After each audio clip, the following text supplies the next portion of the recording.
All right, fourth graders, this will be chapter 6 and 7.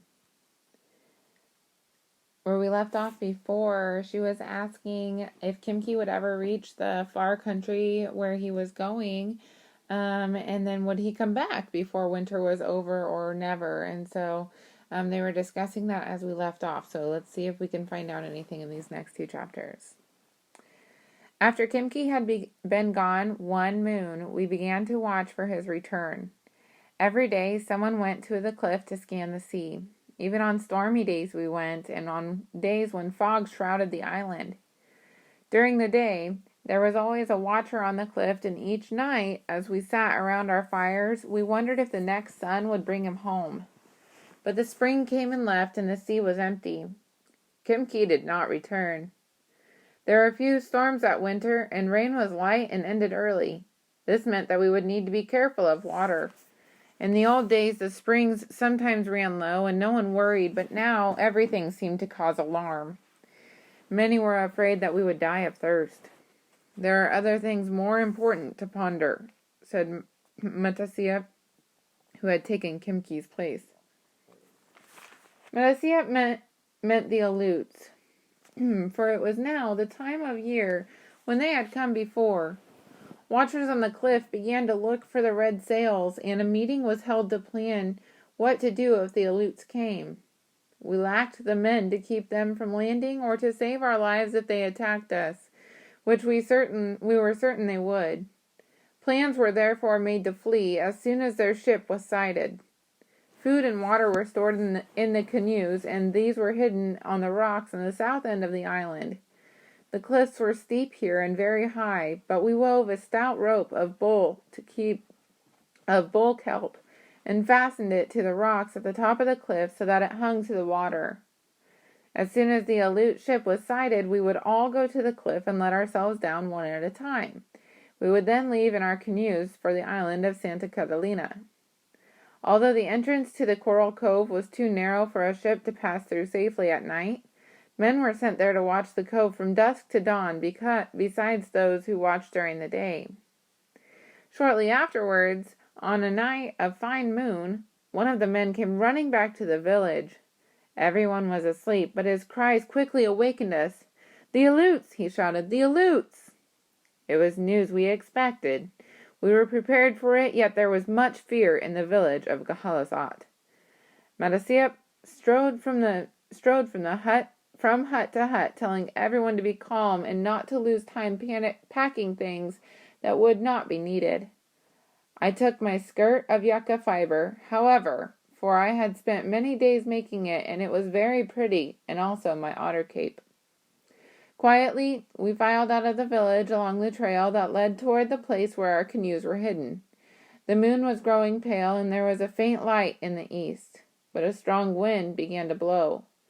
We had gone no farther than a half a league when we were overtaken by the man who had given the warning. He spoke to Matasiap, but we all gathered around to listen to him. "I went back to the cove after I gave the alarm," he said.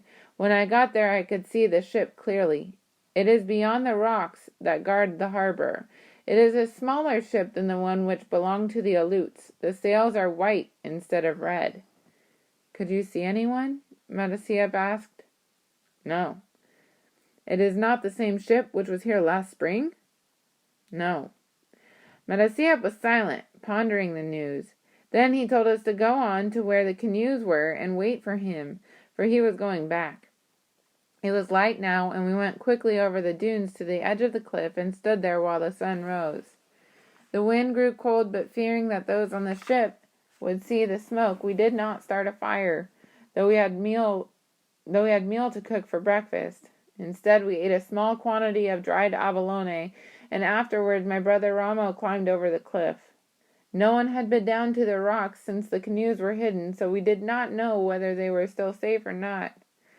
While he was gone, we saw a man running across the dunes. It was Nanko, carrying a message from Matasiap. He was sweating in spite of the cold, and he stood trying to catch his breath. We all waited, urging him to talk, but his face was happy, and we knew that he brought good news. "Speak," everyone said in a chorus. "I have been running for more than a league," he said. "I cannot talk." "You are talking," someone said. "Speak, Nanko, speak," cried many voices. Nanko was having fun with us. He threw out his chest and took a deep breath. He looked around at the circle of faces as if he did not understand why everyone was staring at him.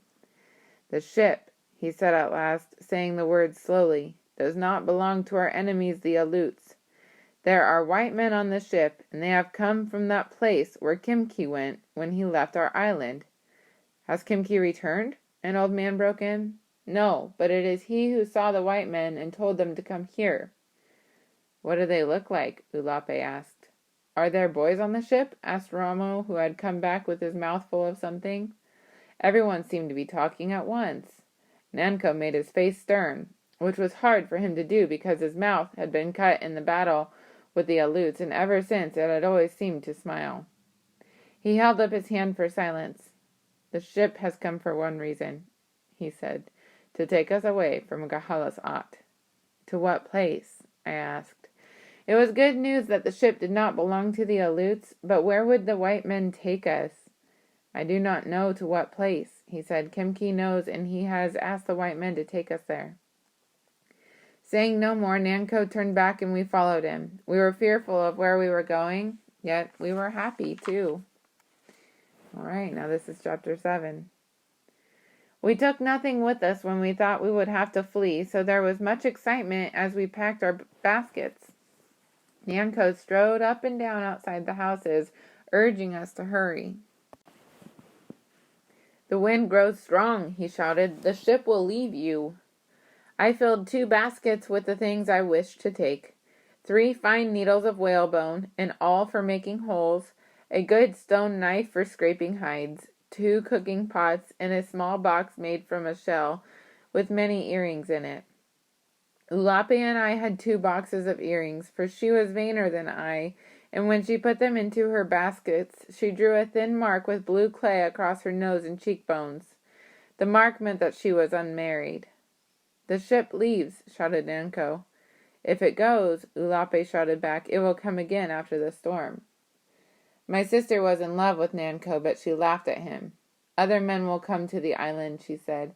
"They will be far more handsome and brave than those who leave. You are all women of such ugliness that they will be afraid and soon go away." The wind blew in fierce gusts as we left the village, stringing our faces with sand. Ramo hopped along far in front with one of our baskets, but before long he ran back to say that he had forgotten his fishing spear. Nanko was standing on the cliff, motioning us to hurry, so I refused to let him go back for it. The ship was anchored outside the cove, and Nanko said that it could not come closer to the shore because of the high waves. They were beating across the rocks with the sound of thunder. The shore, as far as I could see, was rimmed with foam. 2 boats were pulled up on the beach. Beside them stood 4 white men, and we came down the trail. And as we came down the trail, one of the men beckoned us to walk faster. He spoke to us in a language which we could not understand. The men of our tribe, except Nanko and Chief Matasiap, were already on the ship. My brother, Ramo, was there too, Nanko had said. He had run on ahead after I told him that he could not go back to the village for his...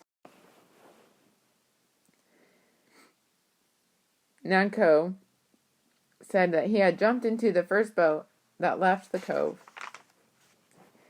Matasiap divided the women into 2 groups. Then the boats were pushed into the water, and while they bobbed about, we scrambled into them as best we could. The cove was partly sheltered from the wind, but as soon as we went through the passage between the rocks and into the sea, great waves struck us. There was much confusion. Spray blew, the white men shouted at each other. The boat pitched so wildly that in one breath you could see a ship, and in the next breath it had gone. Yet we came to it at last, and somehow we were able to climb onto the deck. The ship was large, many times the size of our biggest canoes. It had 2 tall masts, and between them stood a young man with blue eyes and a black beard. He was the chieftain of the white men, for he began to shout orders which they quickly obeyed. Sails rose on the tall masts, and 2 of the men began to pull on the rope that held the anchor. I called to my brother, knowing that he was very curious and therefore would be in the way of the men who were working. The wind drowned my voice, and he did not answer. The deck was so crowded that it was hard to move, but I went from one end of it to the other, calling his name. Still there was no answer. No one had seen him. At last I found Nanko. I was overcome with fear. "Where is my brother?" I cried. He repeated what he had told me on the beach, but as he spoke, Ulape stood beside him, pointed toward the island. I looked out across the deck and the sea.